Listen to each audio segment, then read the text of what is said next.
حضور نے ارشاد فرمایا آیت المنافق ثلاث، منافق کی علامتیں تین ہیں۔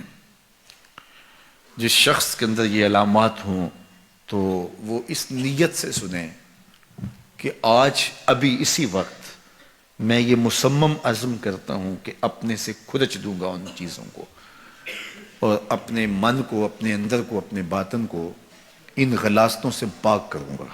اور عملی موضوعات پہ بات کرنے کا میرا مقصود بھی یہی ہوتا ہے کہ ہماری زندگی میں سب سے پہلے اپنی زندگی میں اور پھر میرے ملنے والوں کی زندگی کے اندر عملی طور پہ تبدیلی پیدا ہو۔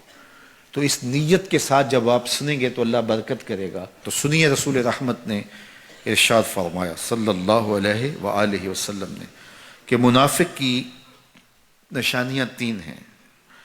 ان میں سے ایک اذا حدث کذب، جب وہ بولتا ہے تو جھوٹ بولتا ہے۔ یہ منافق کی علامتوں میں سے ایک علامت ہے کہ اس کی زبان جھوٹ کی عادی ہوتی ہے۔ زندگی میں جھوٹ سے اپنے آپ کو بچائیں، یہ زہر قاتل ہے، اندر اجاڑ دیتا ہے، آپ کا معاشرے سے اعتبار ختم کر دیتا ہے اور آپ کی رسوائی کا سبب ہے۔ دوسرا ارشاد فرمایا وَإِذَا وَعَدَ أَخْلَفَ، جب وہ وعدہ کرتا ہے تو وعدہ خلافی کرتا ہے۔ یہ منافق کی علامت ہے کہ وہ وعدہ پورا نہیں کرتا۔ میرے حضور کسی سے وعدہ کرتے ہیں کہ تیرے آنے تک یہاں کھڑا ہوں، اور وہ جا کے بھول جاتا ہے۔ میرے حضور 3 دن کھڑے رہتے ہیں، 3 دن کے بعد اچانک وہاں سے گزرا، دیکھا تو حضور کھڑے ہیں۔ بڑی شرمندگی ہوئی، ڈرتا ہوا آگے بڑھا، صرف اتنا کہا یار تو نے مشقت میں ڈال دیا۔ 3 دن تک میرے حضور کھڑے، اور میں کہتا ہوں وہ تو 3 دن بعد واپس آ گیا۔ وہ نہ آتا 3 سال بھی کھڑا رہنا ہوتا، میرے حضور کھڑے رہتے کہ میں نے اس سے وعدہ کیا ہوا ہے۔ اور میں اور آپ دیکھیں کہ ہم کہاں کھڑے ہیں۔ ہم کسی سے وعدہ کریں، ہم خود وعدہ کرتے ہیں تمہیں 6 ماہ کے بعد پیسے دیں گے، وہ بیچارہ 6 ماہ کے بعد بھی جو ہے وہ 1 ماہ اور اوپر گزار لیتا ہے کہ چلو کوئی بات نہیں ہے، اور ہم اس کی موت کی دعا کر رہے ہیں یا اللہ فوت ہی ہو جائے تو اچھی بات ہے۔ تو پھر ہم کہیں کہ اللہ کی رحمتیں ہمیں نصیب ہوں، یار وعدہ کیا ہے اپنا تن بھی بیچ کے دینا پڑے تو دیں گے۔ جو وعدہ کیا ہے جہاں کھڑے ہوئے ہیں وہاں کھڑے رہیں گے، چاہے اس کی کتنی بھی اذیت ہمیں کیوں نہ سہنی پڑے۔ جب وعدہ کیا ہے تو پھر اس کو پورا کرو۔ تیسری بات میرے حضور نے ارشاد فرمائی وَإِذَا تُؤْمِنَ خَانَ، جب اس کے پاس امانت رکھی جائے تو خیانت کرے۔